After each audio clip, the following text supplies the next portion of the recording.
Nakilala sila bilang mga millennial lolas. Nag-viral sila dahil sa kanilang mga millennial moves. Kakasakaya sila sa ibang challenge? Ay, wow! Hindi pa palugi. Hindi pa palugi. Meron nga kami tunay na dumbbell eh. Oh, paano? Oo. Uy, dahan-dahan, Lola!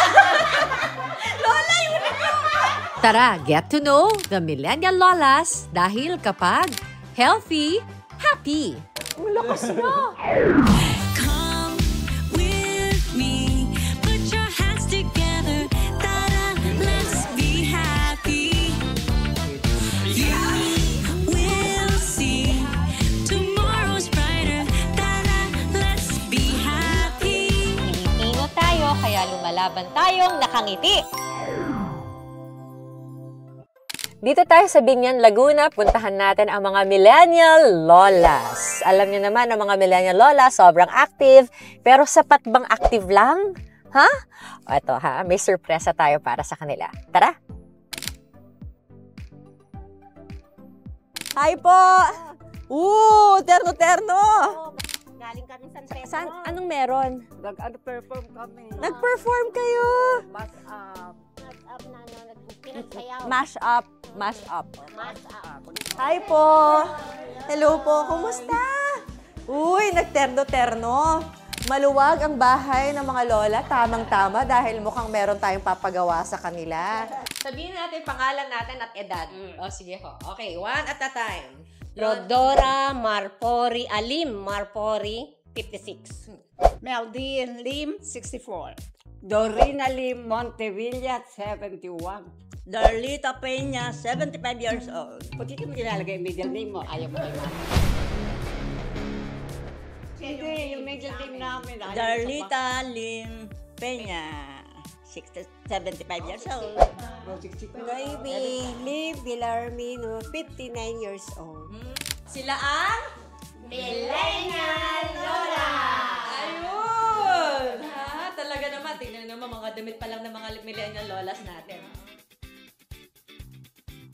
Alam naman natin, ang mga lola natin, so active, no? Pero ngayong araw na ito, iba po ang gagawin natin dahil kailangan hindi lang active, hindi lang galaw-galaw.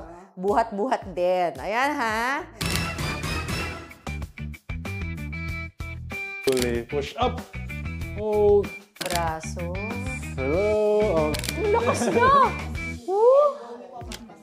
Ang mga lola natin, kilalang-kilala dahil sa kanilang mga dance moves, di ba? Pero tignan natin kung kakasal sila sa ating strength training ngayon. Alo na, eto na. Kakasal ba kayo? Oo, may ano na. Kaya na ba yan?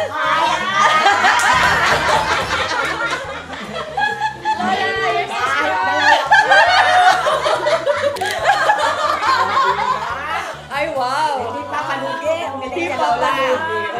Meron nga kami tunay na dumbbell eh. Oh, paano? Uy, dahan-dahan, Lola! Lola, yung mukhang kayang-kaya natin to. Pero meron tayong coach. Ang coach ko, hey Coach J. Hello.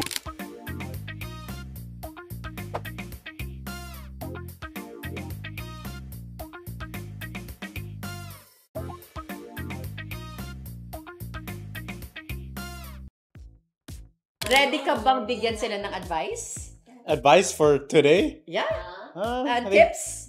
you Meron can siyang do it workout? easy. It's easy for you. Bakit kailangan ng strength training? Strength training, it's very important to stay injury-free. You can also try many new things if your muscles are strong.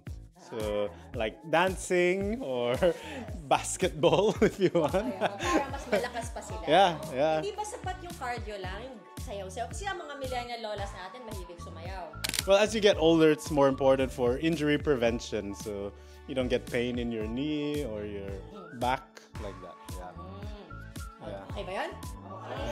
Okay. Ayan, dadagdag yan ha. Dadagdag. Kaya natin yan. Kung mag-workout tayo, hindi ata tama yung damit ng ating mga millennial lolas. Parang Ano kaya yan? Oy! Siyempre! Si Tina si Mami. Anong dala-dala mo for our millennial lolas? Sakto.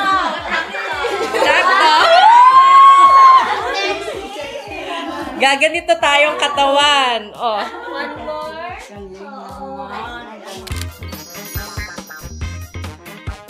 Ayan na, kaya nyo ba? Kaya. Kaya, ayan. Nakawala kami, hindi namin lahit yung may kami pinagpala doon, hindi kami pinagpala. Wala. Kaya pag yung nagsasaya na lang yung kami na kaganyan kami. Ganyan, sabi namin, gagalaw yun. Wala matigay. Sabi niya, mami, ganun. Kaya kami talaga. Pero nung kabataan namin, maganda ang mga bat namin, no? Magaganda. Sexy naman kahit kami. Ano yung sinabi na 34, 26, 36. Oh, ganon. So why the pastel colors? Before kasi when we were starting our fitness journey, we found it intimidating based on our experience. When we went inside for the first time into the gym, everything was really dark. Everything looked so heavy and rugged. So we wanted something to lighten up the mood. So we made colorful equipments to make fitness more approachable, more fun. So parang there's this psychology with colors, diba? Pag nakita mo parang colorful siya, it looks welcoming. Parang we want fitness to feel like play. So reaching up and forward fold, trying to touch your toes. The stretch in the back of your leg and up again. Let's do 3 of this. 3 sets. Reps. 3 reps. Up again and down. Okay, we're gonna start marching in place. Activate your hips and get your heart rate up a little bit. Try and swing your arms. Yes, really get your knee as high as you can. High. That's it. The arms, big circles forward for your shoulders. Yes. Okay, good. And backwards, same thing.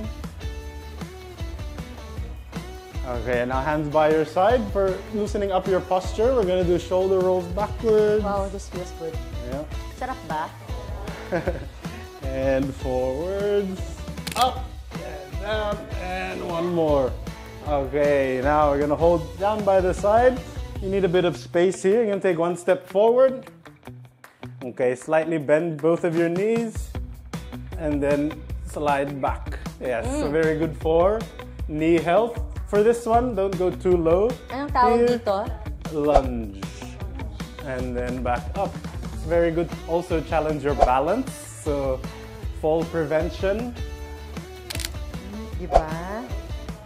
Diba? And last one. Up. Okay, good. Let's pick up our other weight again, slowly from the floor. Wow! Ang lakas mo! Ang lakas mo! Woo! It's the hair. Stand up tall and then slowly lower yourself down. Stand up tall and down. Yeah, good. So this is the balance training. Up. Stretch and stand. Okay, again. Stretch and stand. Ilang minuto to, Coach? Yung done. workout. Yung how many minutes of this ang kailangan nila? For complete beginners, 10 to 15 minutes a day. That's all you need to see.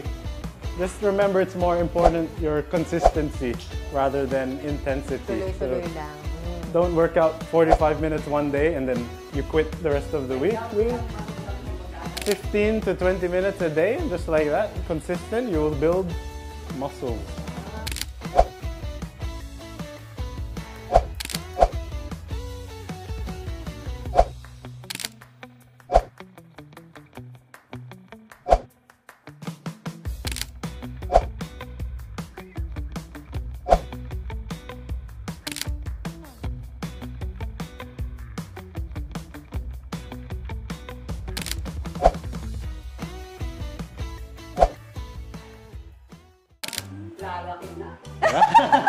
Instant.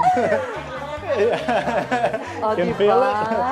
Yeah. So just a full body routine like that every day, and your muscles will be Ano pa? Yun ang challenge namin. Start ngayong papasok ng September, October, November, hanggang sa susunod na year pa. Strength training. Yes.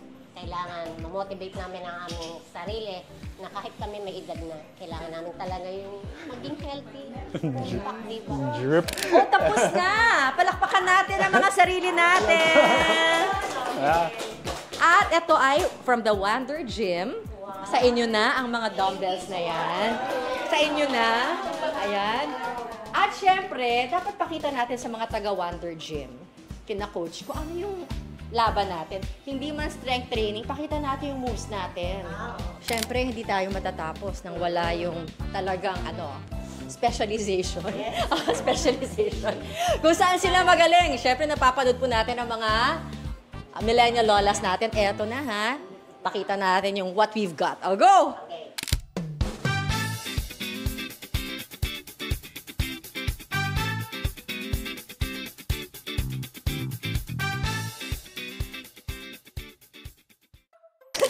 Ito.